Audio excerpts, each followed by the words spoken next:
Potassium permanganate glycerine, মেরিল glycerine একদম আগুনে ধরে গেছে। অর্থাৎ কারো বাসায় যদি ম্যাচের কাঠি না থাকে, যদি পটাশিয়াম পারম্যাঙ্গানেট থাকে আর যদি গ্লিসারিন তো থাকে অনেকের কাছে, আগুন ধরানো যাবে। এটা কি বলো?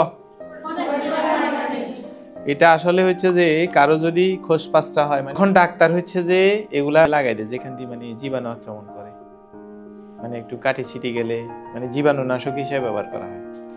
মেরিল গ্লিসারিন। এখন এটা দিলে কি হবে? এটা দিলে রাসায়নিক বিক্রিয়া করে তাপ উৎপাদী বিক্রিয়া, এটাতে আগুন ধরবে। অর্থাৎ ঘরে ম্যাচ না থাকলে এভাবে আগুন ধরানো যাবে। দেখি এবার বিক্রিয়া হয় কিনা। তাহলে এখানে কি ধোঁয়া উঠতেছে, মানে বিক্রিয়া হচ্ছে। এটাতে প্রচুর অক্সিজেন পাওয়া যায়, একদম আগুনে ধরে গেছে। ঠিক আছে।